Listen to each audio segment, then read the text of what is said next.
ప్రస్తుత నెల్లూరు ఎంపీ వేమిరెడ్డి యాక్చువల్గా ఒకప్పుడు వైఎస్ఆర్ కాంగ్రెస్ పార్టీనే. వైఎస్ఆర్ కాంగ్రెస్ పార్టీకి లైఫ్ ఇచ్చినటువంటి వాడే.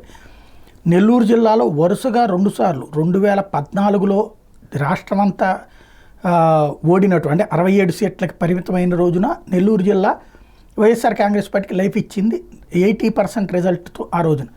తర్వాతన క్లీన్ స్వీప్ 10కి 10 కొట్టేసింది 2019కి వచ్చేటప్పటికి. దాంట్లో కీలక పాత్రలో ఒకళ్ళు వేమిరెడ్డి, తర్వాత వేమిరెడ్డి ప్రశాంత్ రెడ్డి.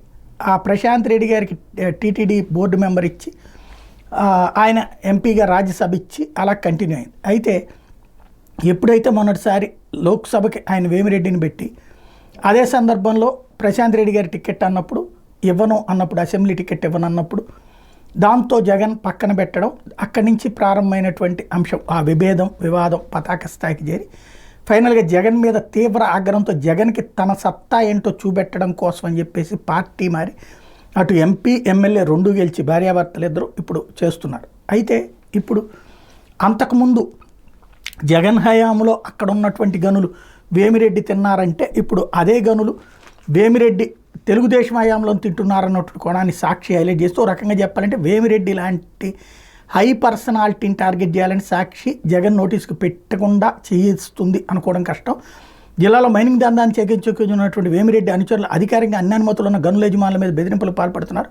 అధికారిక గనుల్లో ఉన్న ముడి సరుకును సైతం తమకే ఇవ్వాలని తాము చెప్పిన ధరకు అప్పగించాలని బెదిరింపులకు దిగారు. ఇప్పటికే తవ్విన కన్యంతో పాటు ఇకపై వెలికి తీసేది కూడా తాము చెప్పిన నామమాత్రపు ధరకు ఇవ్వాలని ఆదేశించారు.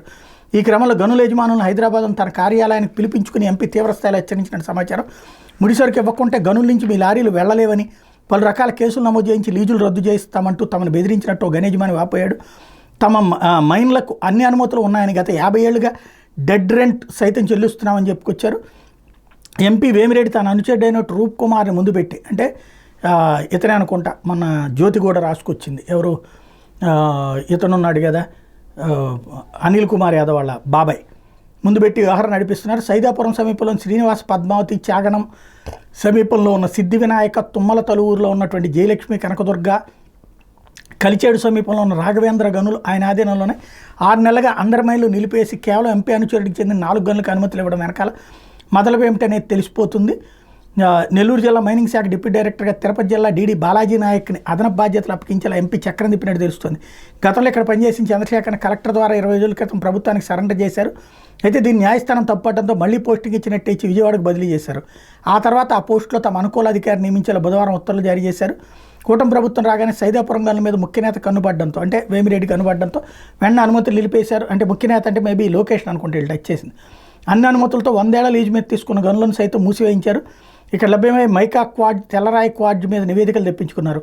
100 ఏళ్లకు సరిపడా గనుల్లో నిల్వలు ఉన్నట్టు గుర్తించడంతో వాటిని తవ్వి సొమ్ము చేసుకునేందుకు పథకం వేశారు. సైదాపురం మండలంలో లభించే ఖనిజాన్ని చైనా, జపాన్, రష్యాకి ఎగుమతి చేస్తుంటారు. 8 నెలలుగా మైకా క్వాడ్కి విదేశాల్లో విపరీతమైన డిమాండ్ ఏర్పడింది. నాణ్యతను బట్టి ముడి ఖనిజం టన్ను 25,000 నుంచి 2 లక్షల దాకా పలుకుతోంది. చైనాలోని సెమీ కండక్టర్ పరిశ్రమలో మైకా క్వాడ్ని ఎక్కువగా వినియోగిస్తున్న నేపథ్యంలో దాన్ని సొమ్ము చేసుకుంటున్నారన్న కోణాన్ని హైలైట్ చేశారు.